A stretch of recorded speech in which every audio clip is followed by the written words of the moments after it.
Darkness, heavy, suffocating darkness. It clung to the oaks lining Oakwood Road, their skeletal branches reaching out like grasping claws. I shouldn't have taken this shortcut. Not tonight, not when the air itself feels thick with dread. Chris gripped the steering wheel, his knuckles white. His headlights, two feeble beams against the oppressive night, illuminated the road's crumbling asphalt. Each bump, every groan of his aging car sent shivers down his spine. The woods flanking the road were alive with unseen things, their rustling whispers sounding like warnings carried on the wind. Come on, just a few more miles. He pressed on, each mile feeling like an eternity. He hadn't seen another car for what felt like hours. No headlights pierced the darkness behind him. No distant engine hum offered a sliver of comfort. He was utterly alone. And that's when the radio, silent until now, crackled to life. At first it was just static, a jarring, teeth-gritting symphony of white noise that filled the car. The kind of noise that makes you feel like you're losing your mind, like the world outside has ceased to exist. Chris reached for the dial, his heart hammering against his ribs. He could feel the sweat forming on his brow, his fingers trembling as they touched the cold plastic. Come on, give me something, anything. I can't take this silence anymore. He tried to tune the radio, to find some semblance of music, anything to break the oppressive silence. The static was relentless, a wall of sound that seemed to mock his efforts. But the static persisted, growing louder, more insistent. It was as if the radio was alive, feeding off his desperation. And then a voice. Shadows, disappearances, a road that swallows people whole. Beware Oakwood Road. Chris's blood ran cold. The voice, laced with a chilling calmness, spoke of Oakwood Road. His road. The very road he was driving on at that moment. He tried to dismiss it as a prank, a cruel joke. But deep down, a primal fear took root. The kind of fear that grips you and won't let go. The voice on the radio knew where he was. It knew his fear. It was as if the static had transformed into a malevolent entity, whispering his deepest fears back to him. No, no, no. This can't be real. This has to be some kind of nightmare. He fumbled with the radio again, finally managing to silence the terrifying broadcast. The static was gone, but the silence that replaced it was even more deafening. But the damage was done. The words echoed in the silence, a haunting premonition. Chris couldn't shake the feeling that something was watching him, waiting for the right moment to strike. He tried to rationalize the experience, blaming it on stress, on the darkness playing tricks on his mind. The long hours at work, the endless deadlines, it all seemed to be catching up with him. He told himself it was just fatigue, that his mind was conjuring up fears that weren't real. He rolled down the window, letting the cool night air wash over him. The breeze was supposed to be refreshing, a reminder that he was still connected to the world outside his car. But the air, instead of offering relief, brought with it a new wave of unease. It was as if the night itself was whispering secrets, secrets that he wasn't meant to hear. It carried the scent of damp earth, of things decaying, of something ancient and inherently wrong.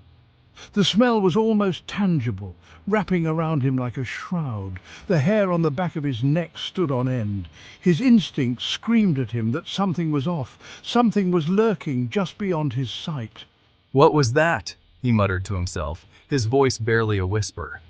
The silence of the forest seemed to amplify his words, making them echo in the confined space of the car. He could have sworn he heard something moving in the woods, just beyond the reach of his headlights.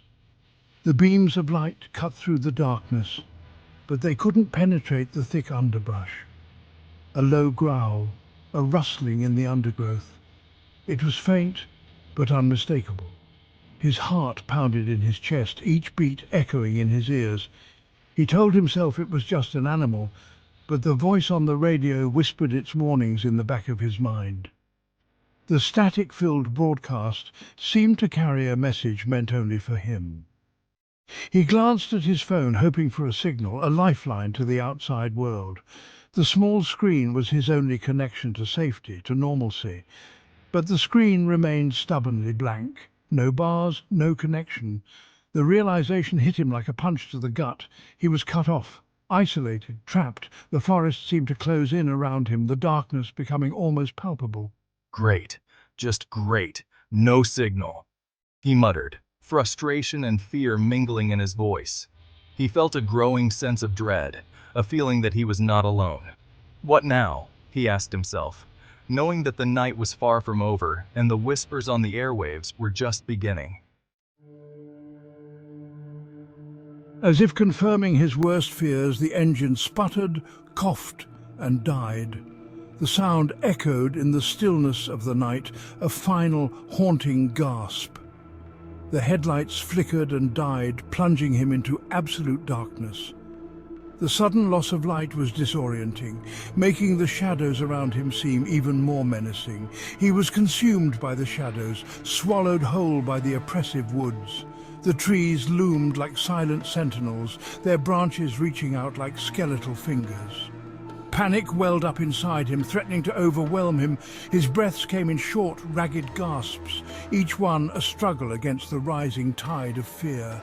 No, no, no, this can't be happening! He shouted into the void, his voice swallowed by the vast emptiness around him.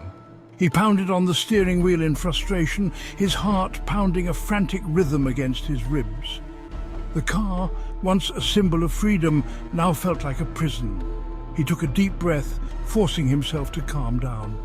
The cold air filled his lungs, grounding him, reminding him that he needed to stay focused.